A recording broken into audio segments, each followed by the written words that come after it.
Muito bem. E aí, pessoal? Esperar o pessoal voltar aqui. Vamos esperar a galera voltar.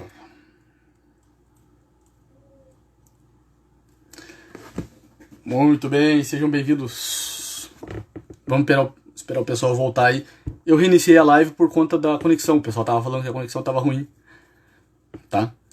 É que não adianta, a gente põe o garfo onde tem que colocar, a conexão fica ruim. Impressionante.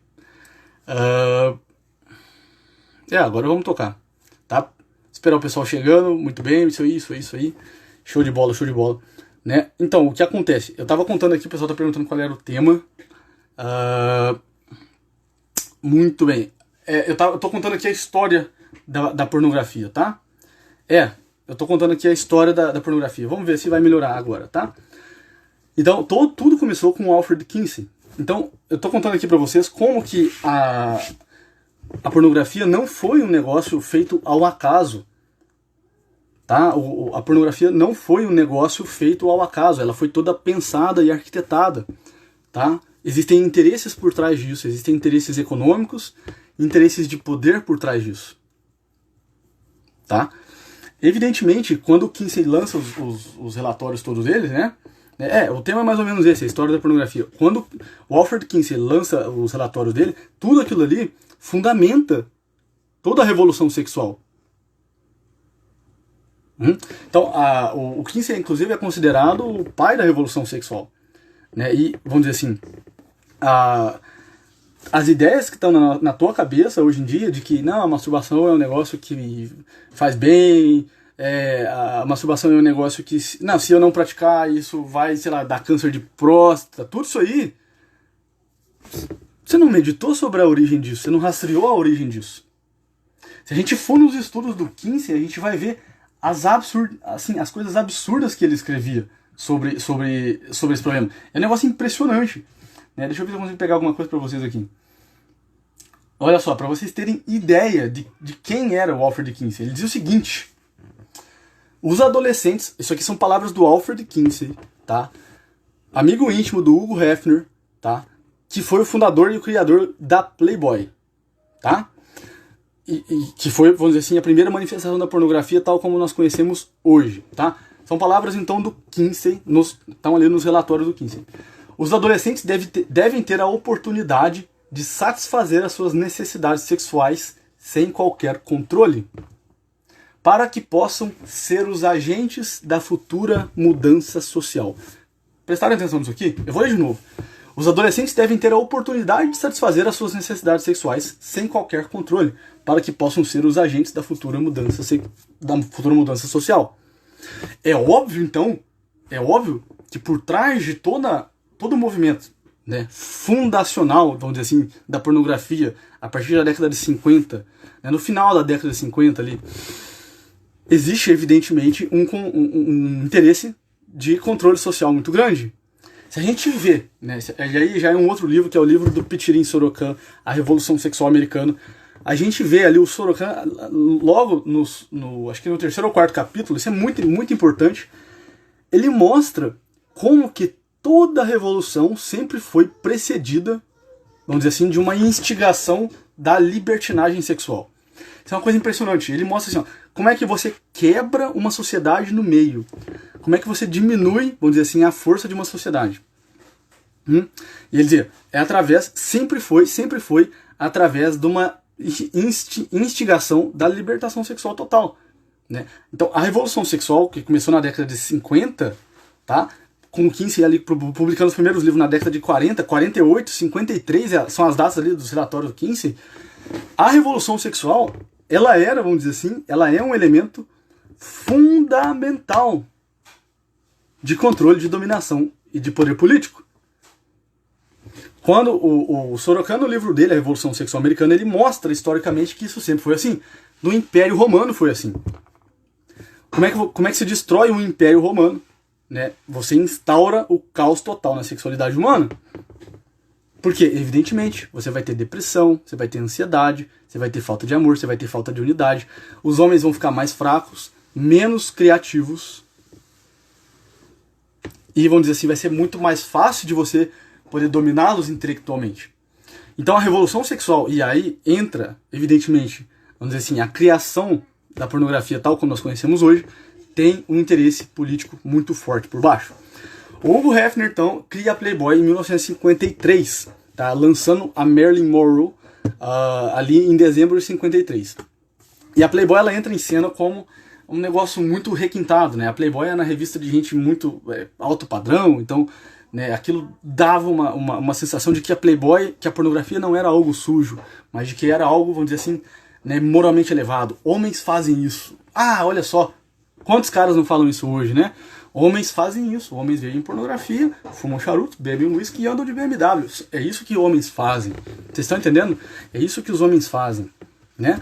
Então essa ideia, né, ela foi percorrendo ali os meados dos anos 50, dos anos 60, tá? A coisa não parou por aí. O que aconteceu, portanto? Com a chegada da internet, a internet acabou com tudo. A internet estourou a boca do balão. Porque até então, para o sujeito ir lá e comprar uma revista Playboy, tá?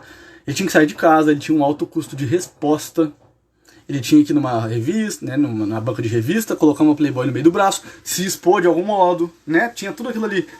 Então ele tinha algum medo, ele tinha uma certa reprovação social. Ele tinha tudo isso aí. Evidentemente, nessa época, gente, na década de 70, 80, evidentemente o número de divórcios subiu assim, ó, assustadoramente, né? E evidentemente que o Kingsley, tanto o Kingsley quanto o Hefner, toda essa galera, né, eles estão contra quem? Eles estão contra a família, eles estão contra a civilização ocidental. É óbvio que estão. É óbvio que estão. Então, não ache você que quando você hoje assiste uma pornografia, né, aquilo ali é um ato isolado. Tem toda uma história por trás e tem uma série de interesses por trás que você ignora, que você desconhece e que você está sendo uma vítima, vamos dizer assim, passiva, você está sendo um bicho. Você não tá entendendo o que está por trás de tudo aquilo ali. O que as pessoas estão querendo com aquilo ali. Você está entendendo? Aquilo ali faz parte de um movimento de destruição da família. Faz parte de todo um movimento pensado. Os costumes não mudam de hora em hora, os costumes não mudam de repente, do nada, né? Os costumes são pensados para a mudança, tá? Muito bem. Quando a internet chega, então, com a internet de alta velocidade, ela acabou com tudo, né? Agora o sujeito não precisa mais ir até uma banca de jornal, uma banca de revista para poder comprar, né, pornografia. Ele simplesmente pode acessar a pornografia em alta velocidade a hora que ele quer, né? E justamente nesse momento, né, na década de 90, é que começam então a surgir os problemas relacionados, assim, os problemas, né, assim, cerebrais relacionados à pornografia, porque até então pornografia não era um negócio que o cara consumia tanto assim. O que começou a acontecer? Nessa época, portanto, surgem então os famosos estudos relacionados a, vamos dizer assim, como a pornografia pode causar uma adição. Como a pornografia pode alterar o funcionamento cerebral. Por quê? A partir então da década de 90, dos anos 2000, o consumo de pornografia em alta velocidade foi tão elevado, que as pessoas começaram a perceber que a pornografia era uma droga que podia viciar o cérebro. Esse é o grande problema. Com a chegada, portanto, da internet de alta velocidade, a pornografia mudou todo o histórico, todo o panorama dessa narrativa que a gente está contando aqui, tá? Então, eis o ponto onde estamos, meus queridos, eis o ponto onde estamos. Né? Nós não estamos aqui para brincadeira, não estamos aqui brincando, né? A coisa ela é muito profunda. Lembrando que o Kinsey era amigo do Crowley, que era um satanista. Ele era, na verdade, discípulo do Crowley, que era um satanista. Né? Muito bem, todos esses fatores, né, lendo um pedaço do texto, todos esses fatores levaram, né, à formação da opinião pública, né, das classes falantes sobre a pornografia como se ela fosse uma atividade saudável e normal.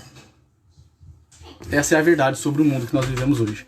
A noção de que a pornografia é saudável e normal, ela tem um fundamento histórico, ela tem um fundamento. Isso não veio do nada. Ela não veio do nada, tá bom? Muito bem, eis o panorama onde estamos, portanto. Agora, existem outras coisas, é evidente que existem outras coisas por trás disso. Se a gente for olhar bem, a pornografia é um negócio muito rentável, né? Bom, vamos imaginar que você é o dono do Pornhub, né? Você é a Mind Geek. A Mind Geek é uma holding, é uma empresa, tá? Uma holding que gerencia. O Fabrício está perguntando, não, é Alfred Kinsey. Alfred Kinsey. Kinsey se escreve Kinsey, Kinsey, tá?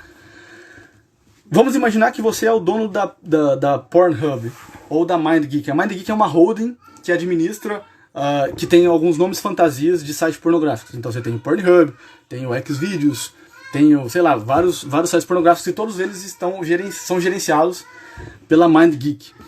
A MindGeek é uma holding, tá, fundada em 2004. Isso, é Kinsey assim. Fundada em 2004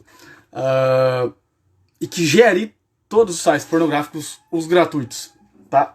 Não acho você que quando você entra num site pornográfico gratuito, você não tá... Você tá, não tá saindo dinheiro do meu bolso, então não tô dando dinheiro pra ninguém. Mentira. Na verdade, o que tá acontecendo? Então, como é que esses sites ganham dinheiro? É muito simples. É muito simples. Vamos imaginar que você é o dono da MindGeek, ou que você é o dono do Pornhub, tá? E eu sou o dono da, sei lá, Victoria's Secret, ou eu sou o dono, sei lá, da Adidas, ou eu sou, sei lá, né, eu faço parte ali da equipe de marketing da Victoria's Secret. Muito bem. E, caramba, o Pornhub é um outdoor 24 horas por dia, aceso e ligado. Ou seja, quantas pessoas entram no Pornhub por dia, né? Quantos acessos o Pornhub tem por segundo? São mais de 10 mil. É muita gente acessando nesse exato momento o próprio Pornhub. É muita gente acessando nesse exato momento um site pornográfico. É muita gente. Vocês não têm noção disso daí, né? Inclusive, em 2004... olha só, quando a pornografia de alta velocidade chega, né, a pornografia de internet chega, de 2004 a 2007, os sites pornográficos, olha só, eles tiveram mais acessos do que Google, Yahoo e MSN somados. Na época, Yahoo e MSN eram muito acessados, né? Eram sites de busca muito acessados. O Victor tá falando, esse satanista, o Aleister Crowley, é isso mesmo, cara. Só que Crowley ele tem um W aí no meio. Aleister Crowley, acho que é um dos maiores influenciadores do mundo do século XX. É esse cara aí mesmo. Ele era amigo do Alfred Kinsey. O Kinsey era discípulo dele, tá? De 2004 a 2007, o acesso a sites pornográficos superou, tá? Google, MSN, tá? E Yahoo somados. Por conta do boom de dopamina, vamos dizer assim, tá? Muito bem. Voltando aqui então, qual é o ponto então que a gente quer tocar aqui, né? Você lá é o dono do Xvideos, tá? E o Xvideos é um outdoor diário. E eu sou aqui o cara, dono da Victoria's Secret, né? Dono de uma marca de roupa famosa. E aí eu chego pra você e falo o seguinte, cara, as pessoas estão acessando o teu site o dia inteiro, né? Qual é o vídeo? Olha só. Deixa eu ver aqui, essa semana, qual foi o vídeo que mais teve acesso, né? Foi, esse aqui, esse vídeo entrou segunda-feira, né? Hoje é quinta-feira, esse vídeo teve muito acesso. Então é o seguinte, olha só, né, eu vou oferecer para você, né, quanto que você me cobra, tá? Para eu colocar um anúncio da Victoria's Secret aqui no link desse vídeo. Todas as vezes que o sujeito clicar nesse vídeo que está sendo super acessado essa semana, vai aparecer aqui então, tá, para ele um anúncio da Victoria's Secret. E, você aí, dono do Xvideos, vai me dizer, eu te cobro tantos milhões, né, por tantos dias de anúncio. Beleza, toma aqui. Eu te pago essa grana pro anúncio da Victoria's Secret ficar lá 7 dias pulsando naquele link daquele vídeo que está sendo super acessado. Tá? Essa é uma forma de gerar dinheiro. A outra forma de gerar dinheiro é o seguinte. Olha, Xvideos, Pornhub, é um site que está lá 24 horas por dia em outdoor. 24 horas por dia em outdoor. Muito bem. Olha, eu vou chegar pra você e falar o seguinte, olha só. Todas as vezes que as pessoas clicarem no meu link, eu vou colocar um anúncio lá, Victoria's Secret, 50% de desconto, roupas, tal. Todas as vezes que as pessoas clicarem no meu link, eu te dou tanto de dinheiro. E todas as vezes que a gente converter, a gente fizer uma conversão, ou seja, a pessoa clicou, entrou no meu site, entrou no site da Victoria's Secret, e todas as vezes que a gente fizer uma conversão, você tem tantos por cento de comissão.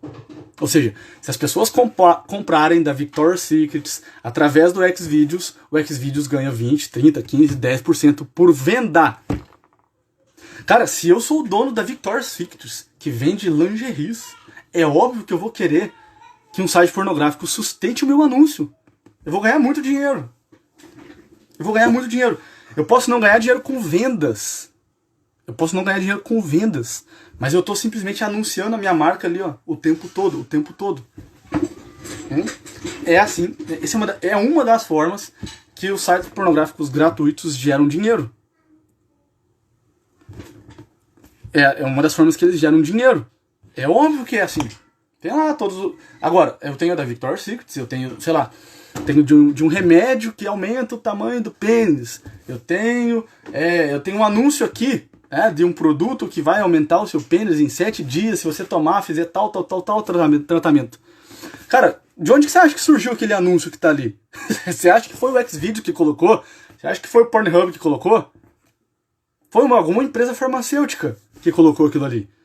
Cara, eu sou uma empresa farmacêutica, eu sou uma empresa de remédio, né? E eu tenho aqui um remédio falso, tá?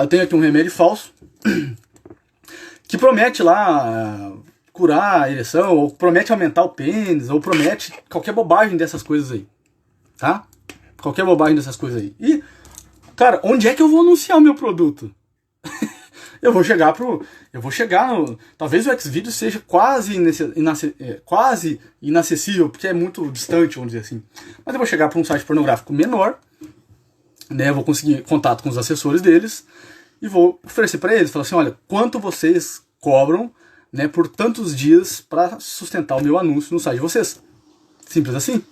Eles vão falar tanto, aí falar, toma aqui o dinheiro. E se as pessoas, e a cada clique no meu anúncio, né, toma aqui tantos %. E a cada conversão, toma aqui mais tantos outros %. Simples assim. E vocês acham que as pessoas não clicam nessas coisas? Vocês acham que as pessoas não compram essas coisas? É claro que sim. Quanto tempo você passa ali clicando né, no site pornográfico? Você passa 2 horas, passa 1h30, passa 6 horas, passa 20 minutos. Quantas pessoas passam por ali o tempo todo? É muito dinheiro. É muito dinheiro. Isso eu não estou falando da indústria pornográfica né, de larga escala, que produz filmes pagos. Claro que o Pornhub tem o acesso premium, que você vai lá, paga uma assinatura e tem aquilo lá liberado. Ou seja, é uma droga que vicia e que o sujeito ele precisa comprar cada vez mais. Uma hora ele vai comprar o acesso pago. Esse é o ponto. Né? Meus caros, isso aqui é muito preocupante. O pessoal tá falando, é preocupante. É preocupante. Porque é contra isso que eu insurjo todos os dias aqui. É contra toda essa história do Kinsey, é contra todo o Hefner, é contra tudo isso que todos os dias eu insurjo aqui no Instagram. Tá? Pornografia pode causar dependência, pode causar depressão, pode causar ansiedade, provoca o aumento do número de divórcios, provoca, vamos dizer assim, violência, aumenta o nível de violência nos homens e nas mulheres. Você não é brincadeira? Quando o Kinsey faz os relatórios dele, ele sabia muito bem o que ele estava querendo e o que ele estava fazendo. Ele estava, de algum modo, né, relativizando a moral sexual. Ele estava, de algum modo, colocando ideias malucas na cabeça do homem de 2020, que se pergunta, será que eu vou me conhecer me masturbando? Isso tudo é fruto da revolução sexual. E o Kinsey é pai da revolução. Ele é pai da revolução sexual. Tudo aquilo que eu falo pra vocês, que vocês já viram falando aqui sobre amor, sobre resgatar essa ideia do amor, tudo isso daí, o Kinsey queria apagar com tudo, apagar essa história. Ele abusava de criancinhas. Deixa eu contar uma coisa pior aqui pra vocês nego acabarem de parir o filho preto aqui, tá? Existe um livro muito famoso que chama Goodbye Good Men. Em português traduziram como Adeus Homens de Deus, tá? Isso aqui é independente do cara que tem religião ou não, esse livro tem que ler. Adeus Homens de Deus, como perverteram a Igreja Católica nos Estados Unidos. E os caras mostram o seguinte, né? E aí a Judith Ramenstein, ela mostra como que, vamos dizer assim, isso é um negócio impressionante. A Judith, ela manda, lá acho que 2002, tá? Em 2002, Esse livro que eu tô falando, Adeus, Homens de Deus, Goodbye, Good Man, tá? Esse livro, ele é, se não me engano, de 2004, tá? Pode falhar a memória aqui, mas se não me engano ele é de 2004, ou 2006, uma coisa assim. Em 2002, a Judith, tá? Manda uma carta, tá? Pro Karol Wojtyla, Papa João Paulo II, informando ele da seguinte situação na Igreja Católica nos Estados Unidos. Olha só, Papa, seguinte, os caras aqui no seminário estão usando o Alfred Kinsey para ensinar os seminaristas sobre sexualidade, sobre moral sexual. Leiam o livro, tá? Leiam o livro Adeus, Homens de Deus. Goodbye, Good Man. E vocês vão ver como que a esquerda, os marxistas e o movimento globalista perverteu toda a moral sexual dentro dos seminários nos Estados Unidos. Não é brincadeira. Eles estavam usando a moral, vamos dizer assim, sexual do Alfred Kinsey nos seminários. Para vocês terem noção, né, do que é que nós estamos insurgindo aqui. Nós estamos nos levantando todos os dias contra isso aqui. Não é brincadeira. Né, não é brincadeira. Então, né, é muito triste quando a gente vê, por exemplo, um marido que não... Ah, a pornografia é normal. Né? Pornografia não é normal de modo algum. Pornografia não é aceitável de modo algum. Né? Pornografia não é aceitável de modo algum.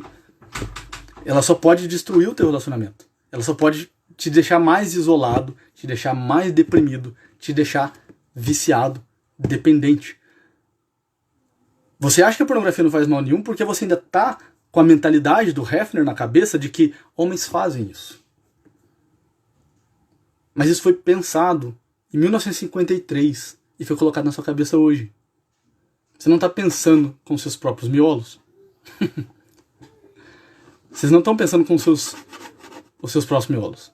Alguém colocou isso na cabeça de vocês. Tá? E existem infinitos livros sobre isso daqui. Existem infinitos livros sobre isso aqui.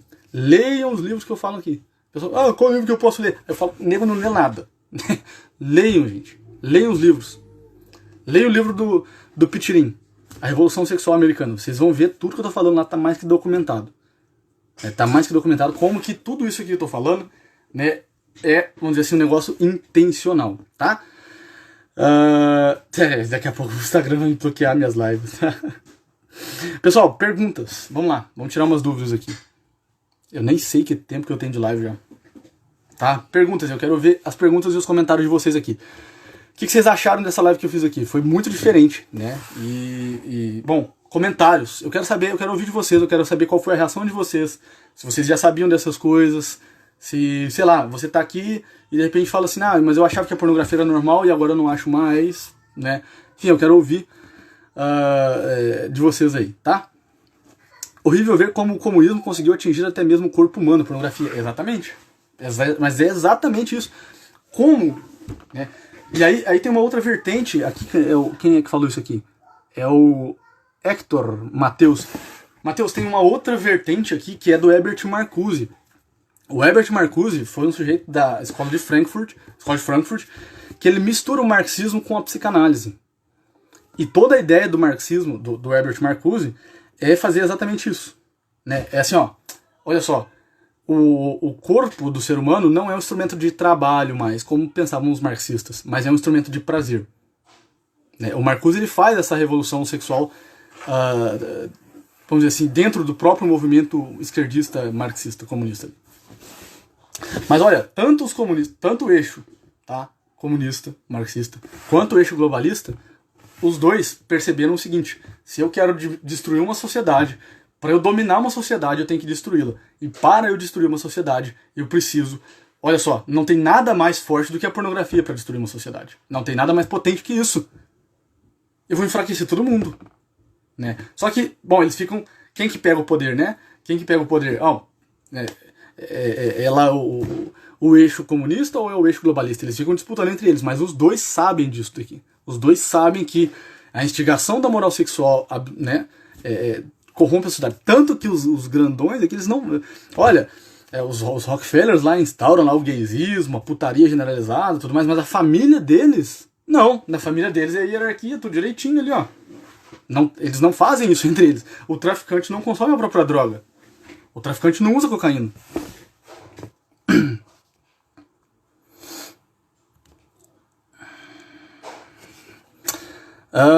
Vamos ver aqui. Quem mais? Vamos ver. Tem muita pergunta. Isso aqui a gente vai aprofundar nisso aqui, pessoal. Não esquentem. Acalme-se. Vamos lá aqui, ó. Quando sabiam disso que Soriano tava falando? É isso aí. Goodbye, Good Men, o nome do livro. Adeus, em português tem uma tradução, acho que foi pela Eclésia publicado. Adeus, Homens de Deus. Miguel, se possível, faz um post com os livros para ler. Na China é proibido pornografia. Não sei, cara, boa pergunta. Não sei. Agora, que existe um debate entre legalização e permissão da pornografia, isso existe. Existem alguns lugares que querem criminalizar a pornografia. A pornografia infantil é crime, né?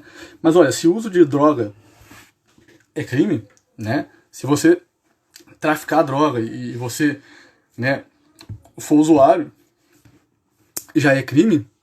Bom, por que a pornografia, sendo uma droga, não pode ser criminalizada? Esse é um ponto, né? Esse é um ponto que se levanta nessas discussões aí. Quem é o autor do Adeus, Homens de Deus? Olha, eu vou ver aqui, que eu lembro muito pouquinho. Adeus, Homens de Deus, o autor é... Olha só.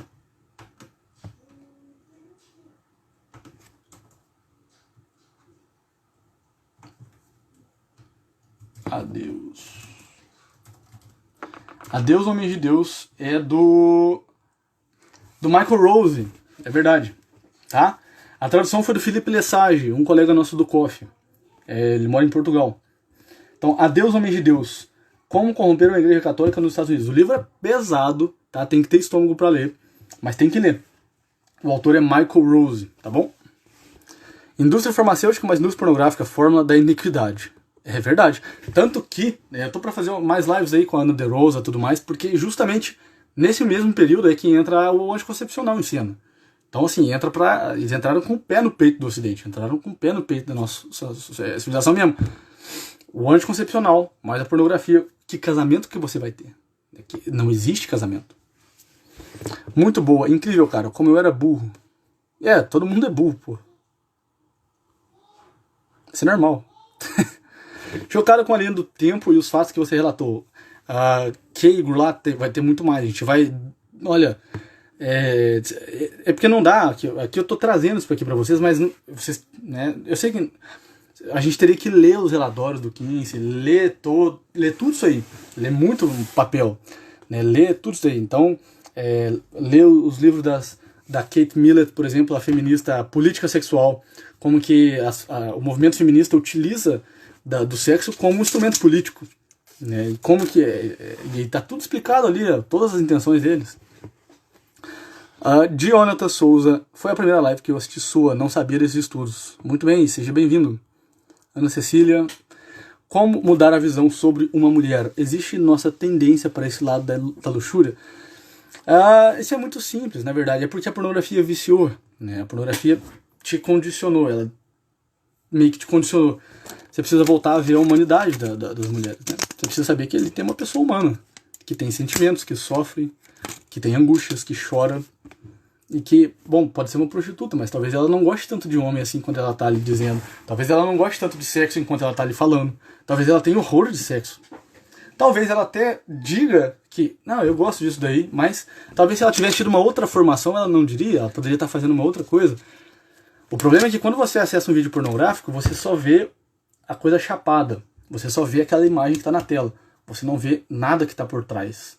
Nem essa parte cultural histórica e nem a parte da humanidade daquela mulher ali. Você não vê que aquela mulher ou que aquele homem ali, eles são seres humanos. Eles têm uma história, eles tiveram um pai, tiveram uma mãe, né? Talvez poderiam ter uma família, talvez até tenham uma família. Naquele momento você não vê nada disso. Então um exercício é no momento mesmo que você está de frente para um vídeo pornográfico, você tentar imaginar a humanidade daquelas pessoas. Você vê que elas são seres humanos reais e que não são brinquedinhos, não são objetos. Não são, vamos dizer assim, não são para você usar, mas para você amar. Surpreso. Daí nós faz um auto assinado. Cara, daqui a pouco o Instagram me enche o saco já. Os gatilhos emocionais têm me ajudado muito mesmo, obrigado. Você vai salvar muitas almas com esse trabalho. Nós vamos, cara, eu preciso de 10 anos, já falei pra vocês, é 10 anos. Eu trabalho com isso daqui desde 2015, mas agora que a gente tá saindo aqui e desbravando, e é contra isso aqui que a gente tá insurgindo. É contra isso aqui que a gente tá insurgindo, é contra isso aqui que a gente tá, vamos dizer assim, nesse lugar que a gente tá enfiando a lança, né? Cada um tem a sua contribuição. E, vamos dizer assim, se o Ítalo tem a dele, se o Ícaro tem a dele, se a Ana Campagnolo tem a dela, cada um tem a sua contribuição, essa aqui é a nossa. A gente está enfiando a espada num negócio que acaba com a família. E é aqui que a gente vai trazer algumas pessoas para nós de novo. Miguel, o crescimento do número de sex shop tá ligado? É claro, né? Nós vivemos numa cultura hipersexualizada, Fabrício. Então todo mundo, né, quer ter um pênis de tanto tamanho. Todo mundo, né, quer... Né, eu quero ter... São problemas assim que não eram para existir. Se a gente voltar 500 anos atrás, esses problemas não existiam. Vocês entendem isso? Como que a revolução sexual criou neuroses e problemas na cabeça da sociedade hoje em dia? Na tua cabeça? Se a gente voltar 300 anos, quando a revolução sexual ainda não existia, esses problemas nunca iam surgir na cabeça de um homem normal, de um homem comum.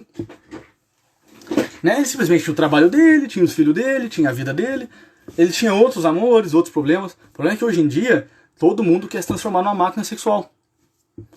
Eu quero ter tantos orgasmos por dia, eu quero ficar com tantas mulheres, mas e se eu não conseguir transar tantas horas por dia? Mas... Né? E as mulheres também cheias de neurose, cheias de preocupações, por quê? Todo mundo quer se transformar numa sex machine, uma máquina sexual. Como se... Né, o problema é que não dá para se transformar numa máquina sexual. Esse não é um objetivo alcançável. E aí, é claro, frustração. Então, os sex shop, eles são isso aí. Né? Tem lá um pênis de borracha para você usar, tem lá uns brinquedinhos, tem lá umas algemas, né? Tem lá... Né? Tem um monte de bobeira, tem um monte de bobagem. Né? Que na cabeça de um homem antes da revolução sexual nunca ia acontecer. Né? Quer dizer... A relação sexual dele com a mulher dele estava muito boa, né? E tava, né? Não era um problema para ele. Isso não era um problema para ele, né? Opa, perguntinha aqui. Antes da revolução sexual, a masturbação era a abominação pela maior parte da população, em especial homens? Era. Né? Olha só, a masturbação, putaria, traição sempre existiu, né? O homossexualismo sempre existiu. Qual foi o problema da revolução sexual? É colocar isso daí como um negócio assim, amplamente disseminado pela sociedade. Se você não faz isso, você é um estranho. Esse foi o problema da revolução sexual, entendeu? Pronto. Ponto. Se você não faz isso, você é um estranho. Toma aqui uma pornografia na sua cara. Pum. Os filmes, eu não falei dos filmes, né? Mas os filmes na década de 70 também surgem com um ideal político. Ou você acha que o diretor cinematográfico, né, não, eu vou fazer um filmezinho sem nenhum... É óbvio que tem interesse político, pô, né? Então tem o The Deep Throat, a Garganta Profunda, o filme de 72, que traz cenas sensuais, né? Logo depois da década de 60, os filmes eles começam a trazer conteúdo mais sensual, um conteúdo mais erótico, né? Justamente para quê? Para bombardear a sua imaginação disso. O problema é que antes da revolução sexual, bom, podia existir, é óbvio, né? Tinha lá a masturbação, só que assim, isso não era louvado pela sociedade. Isso não era louvado. Se não era louvado, uma criança de, sei lá, 10 anos não ia se viciar nisso. Uma criança de 10 anos não ia falar que isso faz bem para a saúde, que você se conhece fazendo isso. Né? Assim, é um negócio absurdo, né? Um negócio absurdo. É claro que isso é um instrumento, né? A pornografia é um instrumento de dominação política. Tá aqui um livretinho muito simples, né? Os custos sociais da pornografia, né? Olha lá. 8 descobertas que põem fim ao mito do prazer inofensivo. É um prazer que não faz mal pra ninguém, só faz mal, né? Mas só faz mal pra mim, não. Uma das descobertas é que pornografia não afeta só quem consome. Né? Não é porque você consome pornografia que você acha que você está fazendo mal só para si. Né? Você está alimentando todo um sistema, toda uma demanda. Né? Caraca, a ideologia de gênero certamente tem parte com essa evolução pornográfica e sexual. É a hipótese da perfeição humana. É isso aí. Marcelino, é isso aí. A ideologia de gênero tem ali o seu fundamento no Kinsey também. Mas, um pouco antes do Kinsey, no Ellis, tá? Leia um livro do George Scala. O livro do George Scala sobre a ideologia de gênero, tá? Ali tá tudo explicado, todo esse processo. Mas é isso aí. A ideologia de gênero também surge contra a família, tá? Contra a família, contra os valores ocidentais, contra os valores decentes. E é claro, o Kinsey mente em todos os seus relatórios, né, e é aceito goela abaixo por todo mundo. Nunca ninguém, assim, até chegar lá a Judite e questionar os relatórios do cara. Né, e mostrar que, na verdade, aquilo lá não era o padrão da sexualidade americana. Né? Não era o padrão. Isso aí era assim, era dados que ele tirou de hospício, dados que ele tirou da cadeia. E falando que a sociedade americana era daquele jeito. Mas não, eram os presos e os loucos. Né? Então, assim, um estudo todo mentiroso. O próprio Freud, que tem algumas descobertas geniais, a gente sabe que o Freud mentiu em muitos dos seus escritos. Né? Ele mentiu em muitos dos seus relatos. Né? Isso aí está mais que provado em vários livros. Né? Tem lá o livro do Paul Laurent Assun sobre a psicanálise, sobre o livro do Roland Dabier sobre a psicanálise. Tem vários livros que mostram isso daí. Né? Como que os caras mentem nas pesquisas e não, aí chega na cabeça do sujeito em 2020 e ele, não, mas é masturbação, autoconhecimento. Não é bem assim, né? Se você voltar uns anos atrás, você vai ver que não era assim que as pessoas pensavam antes. O Kinsey parece ter seguido a linha do pensamento do Freud, é isso aí. Tem a ver. De onde tiraram que a masturbação faz bem pra próstata? Olha, meu filho, esse é um negócio que é ridículo.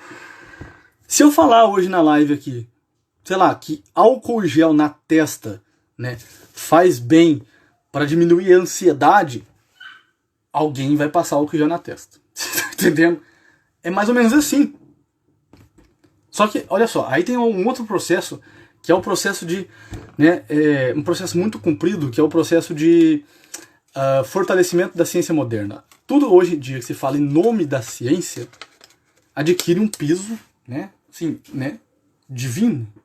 Então é a ciência que está dizendo, então nós temos que acreditar, porque os cientistas, né, então, só que nunca, né, quer dizer, o cidadão comum, ele não vai a fundo e não percebe que na verdade existe muita mentira nisso daí, né?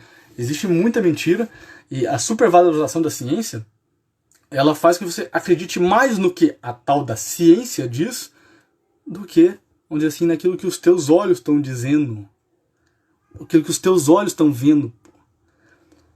O verdadeiro conhecimento, ele é um negócio que você testemunha, seus olhos veem. A ciência é uma entidade abstrata revestida de autoridade e de poder. Né? Que hoje em dia, o que a ciência falar, se a ciência falar, e olha como é que, assim, ó, como que você domina a vida das pessoas dentro da casa delas. A ciência bate um martelo hoje. Comer ovo faz mal. Amanhã, nego para de comer ovo. Aí na outra semana a ciência fala, não, porque comer ovo faz bem. O nego volta a comer ovo. Eu estou falando do ovo porque ele é muito controverso, porque assim, a cada um mês, né, eles falam uma coisa diferente sobre o ovo. Ou seja, a ciência moderna não tem parâmetro, né, assim, tem quase nada de parâmetro de confiabilidade. Mas ela é revestida de um poder e de uma autoridade, vamos dizer assim, né, sobre-humana. Então, tudo hoje em dia que a ciência moderna bate o martelo e fala, né, o cara vai lá e faz. Né? Mas assim, ele confia mais numa entidade abstrata revestida de poder do que ele está testemunhando. Né? Mas esse processo também tem uma origem histórica. É uma outra origem histórica. Daí. Mas, por exemplo, olha, presta atenção. Né? Você, né, já testemunhou alguém já testemunhou a prevenção ou a cura do câncer de próstata porque ficou se masturbando? Assim, alguém já testemunhou isso? Ninguém nunca testemunhou isso. Assim, ninguém nunca fez isso. Né? Então, sexualização de tudo. Crianças começando bem cedo. Vocês vê, por exemplo, o Luiz Motti, aquele cara da USP, né? É um professor da USP que vem da linhagem do Kinsey. O Luiz Motti dizia o seguinte: olha, a criança ter relações sexuais com os adultos é um direito da criança. Se ela quiser ter relações sexuais com o adulto, é um direito da criança. Ela é revestida de liberdade, o livre-arbítrio. Né? É o Kinsey falando. É exatamente o Kinsey falando. Assim, os caras pervertidos, os caras doentes, vocês estão entendendo? Os caras doentes que criaram esse negócio chamado pornografia. Doente, doente, doente. O Elia Tainara, eu só continuo, Miguel. E a palavra monstro ainda é apelido pra esse ser. De fato. Vocês veem depois as fotos dele aí, o cara é assim, né, monstro, monstro, monstro. Miguel, uma vez liberto do vício, a pessoa voltará ao normal mentalmente? Sim, totalmente, totalmente. Né, assim, totalmente mesmo, né, tranquilamente, né. Assim, ó, se o vício estiver muito crônico, a coisa vai ser administrável apenas. Mas se o vício estiver nem tão crônico, ela volta ao normal totalmente, tá? Mas é assim, você precisa de ajuda. Sozinho você não vai conseguir. Isso imbeciliza as pessoas. Sim, a Carol tá perguntando se é pornografia, né? Pornografia, sim, deixa todo mundo mais burro. Leia o livro do Petirin, A Evolução Sexual Americana, e ele mostra ali como que o desgaste da energia sexual imbeciliza, assim, deixa o nego burro, né? Deixa sem criatividade, sem força moral. O problema da masturbação, gente, não é assim que vai cair o seu pênis. Você tá entendendo? Assim, esses mitos, assim, ó. Se você não se masturbar, o pênis fica menor. Se o homem que não transa, né, o pênis cai, fica... Tem essas bobagens, né, assim... Né, o problema, assim, a masturbação não vai fazer isso aqui. O problema, assim, ó, não vai cair o seu pênis, não é isso. Vai cair a sua hombridade, porra. Vai cair a sua moral, vai cair a sua honestidade. Você vai virar um cara mentiroso. Você vai virar uma pessoa com vida dupla. Medroso, covardado, com medo da vida. É isso que vai acontecer. É isso que vai cair. Você está entendendo? E vai cair a sua inteligência. Quais os melhores livros que mudaram sua visão a respeito desse tópico? São vários. Mas vamos dizer assim... se tem um livro que eu posso recomendar de cara para vocês... cara, são muitos livros. Mas leiam O Amor e Responsabilidade, do Carol Wojtyla. Isso eu acho que vai fazer bem para vocês. É um livro mais profundo, não sei se todo mundo vai conseguir ler, mas Amor e Responsabilidade, do Carol Wojtyla, tá? É um livro que ensina o que é amar de novo. Como divulgar isso sem que me taxem de louco ou teórico da conspiração? Cara, sei lá. Deixa eles taxarem, porra. Mas você tem que dominar o assunto. Você tem que estudar, ler os livros, né? E ter o domínio mesmo do assunto, né? Dominar o assunto. Lê os livros que eu tô falando aqui, né? E começa a falar disso com seus amigos. Pega, você assiste essa live de novo, anota os nomes dos livros que eu falei, tá? Procura esses livros, compra esses livros, baixa esses livros, dá um jeito de ter esses livros, estude isso e comece a falar para os seus amigos, porque isso é irrefutável.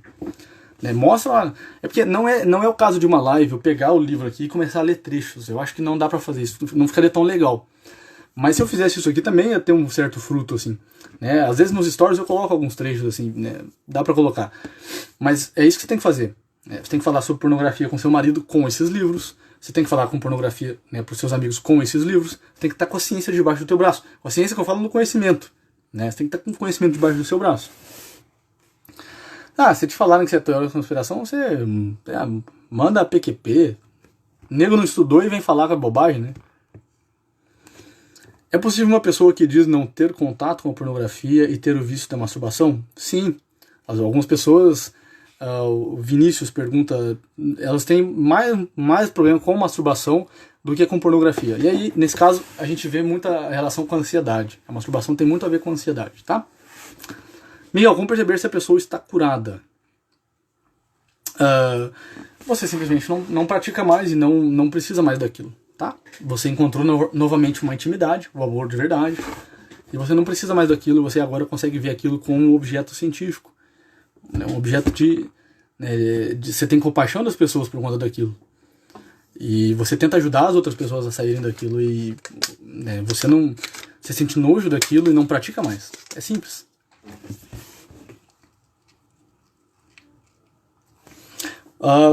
Para os ditadores é muito bom ter homens viciados, a maioria é covarde. Essa é a estratégia, é isso aí. É isso aí, Gabriel, é isso aí. Lê lá o livro do Petirin, A Revolução Sexual Americana. Toda a revolução cultural foi precedida de uma revolução sexual. Toda. Desde o Império Romano. O Império Romano acabou assim.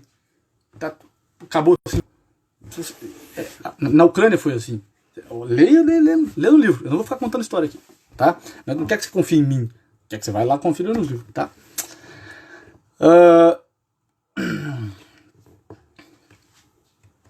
Pá, pá, pá, pá.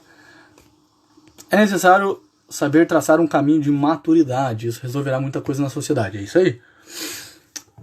Boa noite, meu amigo. Como está a família? O que você me fala sobre Freud? Olha, o Érico, e aí, cara? Beleza? Tranquilo? O Érico é amigo de longa data. Cara, Freud. Hoje mesmo acho que eu comprei um livro. Ah, não comprei, mas é um livro que eu vi ali um tempo atrás e eu queria ter de novo. Que é o livro do Roland Dalbiez, tá? O Método Psicanalítico e a Doutrina de Freud. Tá aí um outro livro para quem quer saber sobre Freud. O Freud teve algumas descobertas geniais. Aqui e ali, algumas sacadas geniais. Mas o Freud como um todo, né, ele é errado. Ele tem uma antropologia muito errada do que é o ser humano. Ele não meditou, não sabe o que é o ser humano, né? Agora, não sei se todos vocês sabem, mas o Freud, você não entende o Freud se você não entendeu o tarô, por exemplo, né? O Freud jogava cartas de tarô toda semana, né? Então, sem entender o que é o tarô, você não entende o que o Freud está querendo fazer, né?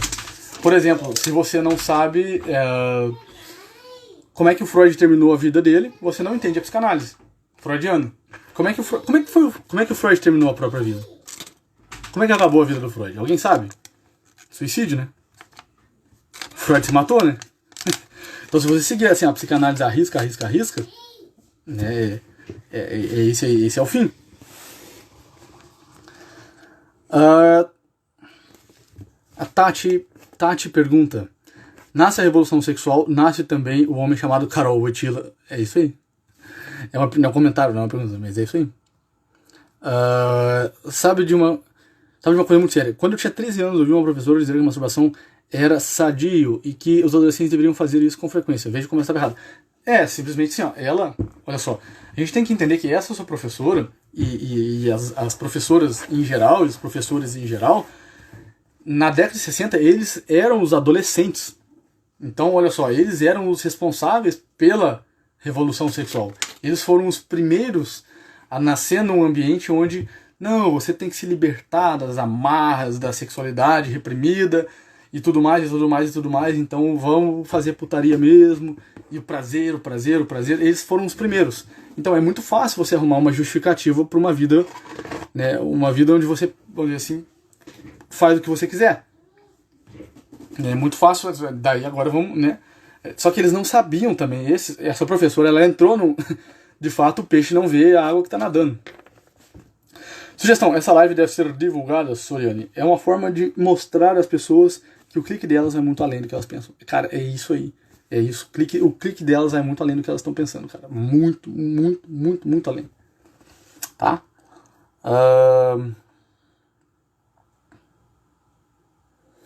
Alguma biografia para entender a relação entre a pornografia e a perca da vontade, da produtividade? Tem vários. O próprio livro do Sorokin é um. A Revolução Sexual Americana. Existem vários outros, mas olha só. As consequências da pornografia é muito fácil de enxergar, né? Em 20 minutos de Google, vocês acham. Um dos grandes problemas do pessoal que às vezes trata de reabilitação, quando a gente faz tratamento para a pessoa sair do vício de pornografia, um dos erros das pessoas é focarem excessivamente nas consequências. As consequências é muito fácil de enxergar, mas se você ficar, né, focando demais nas consequências, você não resolve o problema da pessoa. Então, esse mesmo livro aqui que eu mostrei, Os Custos Sociais da Pornografia, é um deles, né? Existe um outro, não está perto aqui, mas eu acho que não está por aqui.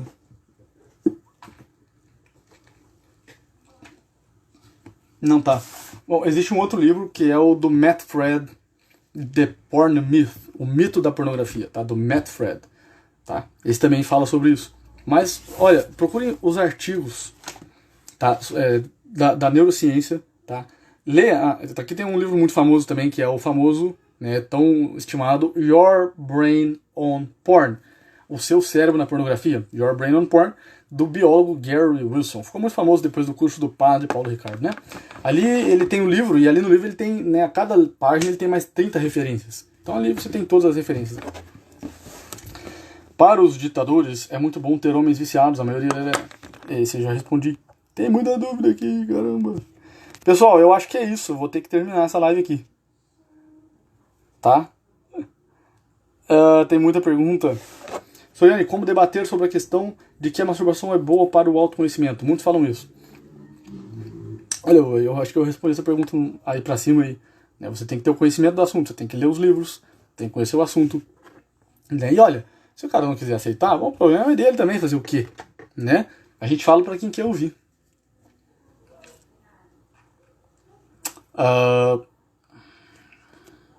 Que horror, isso não é de Deus. Verdade, há alguns anos houve, era o vilão de muitas coisas, e hoje, das mesmas coisas, ele é a cura. É isso aí.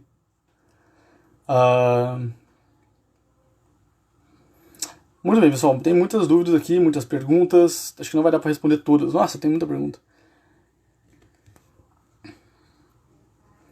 Pessoal, é isso. Miguel, mas se você ver a geração dos nossos pais, nos anos 60 já dava pra ver que o negócio ia dar ruim. Claro, claro que ia. Assim, já dava pra ver. É exatamente isso. E a geração do anticoncepcional. Vocês veem como é que a guerra é uma guerra semântica, que quando o anticoncepcional entra em cena, ele entra em cena com a ideia de que não, agora as mulheres não vão ser mais escravas dos homens, porque elas podem ter a relação sexual sem ter nenhuma responsabilidade. Então elas podem ter quantas relações sexuais que elas quiserem, porque agora elas têm o prazer que elas quiserem, sem ter nenhuma responsabilidade. Olha como é que a guerra é uma guerra semântica, uma guerra da linguagem. Porque por responsabilidade, meus queridos, entenda bebezinho. Entenda seu filhinho, entenda seu neném, seu filho, sua criança. Então entenda assim. Agora as mulheres podem fazer relação sexual tanto que elas quiserem, porque elas não terão mais bebezinhos, elas não terão mais filhinhos, elas não terão mais uma criança. Mas se eu falo isso, isso já soa imaginativamente pesado e as mulheres não pegam. Então a guerra é semântica. Então eu não posso chamar de filhinho, de bebezinho, de nenenzinho. Eu tenho que chamar de, sei lá, feto. Eu tenho que chamar de responsabilidade. Eu tenho que inventar qualquer outro nome que dessensibilize, tá? Esse é o negócio.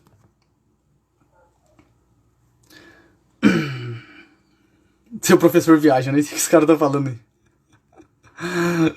Muito bom. Muito bom, pessoal. Olha só. Então é isso.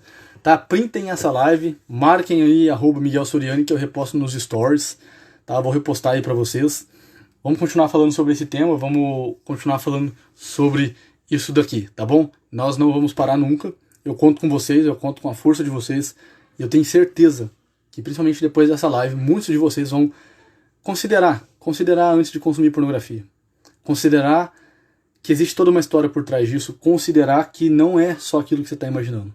Considerar que existe muito, muito, muito, muito por trás daquela tela.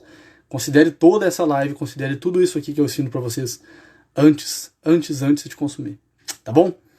Fiquem todos com Deus. Um abraço. Fiquem com Deus. Até a próxima.